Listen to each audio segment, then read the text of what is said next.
Mga kaibigan, ang BIR ay nag-celebrate ngayon ng kanilang 120 years ng kanilang founding anniversary at dahil dito ay naglabas sila ng bagong logo. Ito na po yung kanilang bagong logo.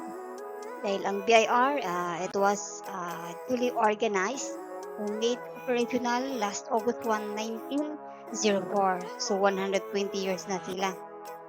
Okay, so aside from the new logo, ay nagbago na rin yung kanilang website. So, ito na yung bagong itsura ng website ng BIR. Anyway, before we go on, I would like to welcome you to my channel. This is Eureka's YouTube channel. Ito pong channel na to ay intended for BIR-related vlog and tutorial. Okay, so welcome po sa lahat ng mga first time.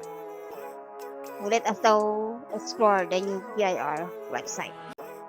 Okay, so ganun pa rin naman yung pinakalaman niya. Nagbago lang yung itsura niya.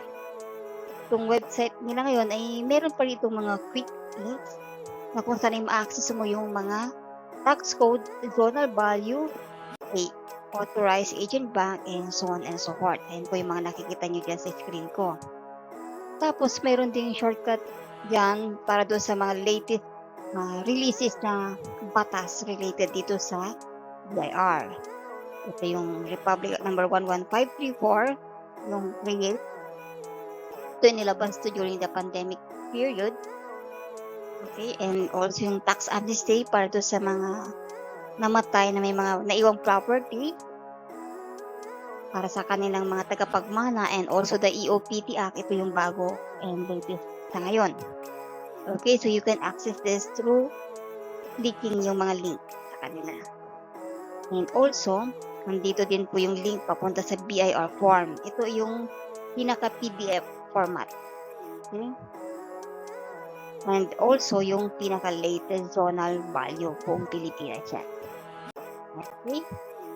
So, dito sa pinaka-homepage ng BIR, makikita nyo po dyan yung pinaka-main menu nila, yung home, about us, e-services, tax information and regulation, announcement, others, and contact us, or ito yung directory nila.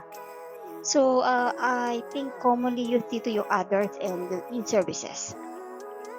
Kasi papakita ko sa inyo yung laman ng others. Ayan po yung list, downloadables, and other. Pero ang pinagagamit dito is yung mga downloadables nila. Ayan. So, sa downloadables, din natin ma-access yung mga na-download natin, like yung mga latest version ng ALPALIS Data Entry Module, and also yung SLRS Validation Module. Ito yung sa list of regular supplier, and also yung review.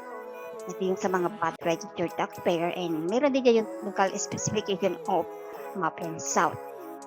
Okay, so yan yung mga ma-access nyo dito sa downloadables, and also yung dalawang nasa taas or tatlo. I mean, apat na hindi ko na-mention, pero yung mga binanggit ko, yan po yung mga commonly used.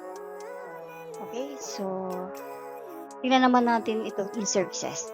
Kasi sa ngayon, itong pinaka-program na ng BIR. Ang BIR is talagang nag-i-aim na by the year 2028 is parang full digitalization na sila. So, from the word digitalization, I think more on online na yung mga services ng BIR. Siguro bira na lang yung transact nyo over the counter. Okay, so that's a good thing. May advantage ito, pero possibly may disadvantage din, lalo din sa mga hindi talaga technical na tao. But anyway, I think meron ding online services ang BIR na mag-a-assist sa mga tao na hindi masyadong maalam pa technically speaking. So, ating explore itong e-services nila. So, under e-services, there are two categories. We have the e-services and yun naman pong other services. So, dito nga tayo sa e-services. Ano-ano mga meron dyan? And then yung OROS, EFTS, from EAS, and meron pa yun sa baba.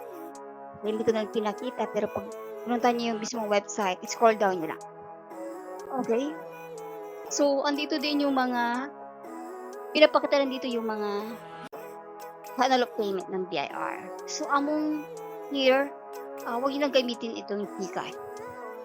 tinanggal na ito ng BIR as one of their online channel of payment. Karoon yata ng problema dito. So, I don't know exactly. Pero sa ngayon po, ito na lang pong Maya. At yung iba pa po, ang pwede natin gamitin. So, sa other services naman, kung i-scroll down nyo po yan, marami din po yan. So, andyan po yung e-DST, e-complaint, and e-submission. Okay? And meron din dito sa website ng BIR nakalagay what's new. So, andyan yung kanilang mga newly released issuances and advisories and news and program. So, yan yung pinaka ng tura ng bagong website ngayon. Ngayon, akin naman po kayong i-guide or turuan kung paano naman i-download at i-install yung latest version ng BIR offline package dito sa bagong website ng BIR. Okay? And maaari pa mag-suggest kayo kung ano pa yung gusto ninyong i-tackle natin. So, until next vlog, I hope na mag-subscribe kayo para pag may mga ganito pong important update sa BIR, ay ma-update kayo. And don't forget to click the notification bell. Okay? So, until next vlog po, thank you and God bless.